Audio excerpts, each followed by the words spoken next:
अस्सलाम वालेकुम दोस्तों, welcome to digital facility channel. दोस्तों आज की इस वीडियो में हम जानेंगे आज के ताज़ा तरीन सऊदी रियाल के exchange rate Pakistan, India, Bangladesh और नेपाल के लिए कि आज आपको सऊदी अरब के मुख्तलिफ बैंकों से एक रियाल ट्रांसफ़र करने पर क्या रेट मिलेगा। तो फ्रेंड वीडियो को लास्ट तक देखिएगा ताकि आपको पता चल सके कि आज कौन सी बैंक सबसे अच्छा रेट दे रही है। और फ्रेंड डेली बेस पे सऊदी रियाल की ताज़ा तरीन अपडेट जानने के लिए चैनल को सब्सक्राइब कर दें और साथ में बेल आइकन को ऑल पे सिलेक्ट कर दें और फ्रेंड साथ साथ वीडियो को लाइक भी कर दें। फ्रेंड जानते हैं सबसे पहले वेस्टर्न यूनियन के रेट जो कि आज पाकिस्तान के लिए दे रहा है 74 रुपये 62 पैसे, इंडिया के लिए 22 रुपये 39 पैसे, बांग्लादेश 32 टका 40 पैसे। फ्रेंड दूसरे नंबर पर मोबाइल पे पाकिस्तान के लिए दे रहा है 74 रुपये 65 पैसे, इंडिया के लिए 22 रुपये 48 पैसे, बांग्लादेश 32 टका 33 पैसे। फ्रेंड बात करें STC पे की तो पाकिस्तान के लिए दे रहा है 74 रुपये 25 पैसे, इंडिया के लिए 22 रुपये 46 पैसे, बांग्लादेश 32 टका 46 पैसे। फ्रेंड UR पे पाकिस्तान के लिए दे रहा है 74 रुपये 64 पैसे, इंडिया के लिए 22 रुपये 45 पैसे, बांग्लादेश 32 टका 41 पैसे।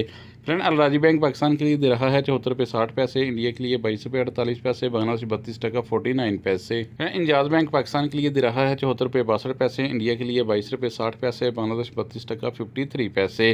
फ्रेंड टिकमा ऐप पाकिस्तान के लिए दे रहा है 75 रुपये 05 पैसे, हाई रेट है, इंडिया के लिए 22 रुपये 50 पैसे, बांग्लादेश 32 टका 54 पैसे। फ्रेंड बारक एप्लीकेशन पाकिस्तान के लिए दे रहा है 74 रुपये 66 पैसे, इंडिया के लिए 22 रुपये 51 पैसे, बांग्लादेश 32 टका 57 पैसे। फ्रेंड फौरी बैंक पाकिस्तान के लिए दे रहा है 74 रुपये 65 पैसे, इंडिया के लिए 22 रुपये 49 पैसे, बांग्लादेश 32 टका 46 पैसे। फ्रेंड लास्ट में देखते हैं SNB क्विक पे के रेट जो कि पाकिस्तान के लिए दे रहा है 74 रुपये 11 पैसे, इंडिया के लिए 22 रुपये 42 पैसे, बांग्लादेश 32 टका 25 पैसे। तो फ्रेंड ये थे आज के सऊदी रियाल के ताज़ा तरीन एक्सचेंज रेट।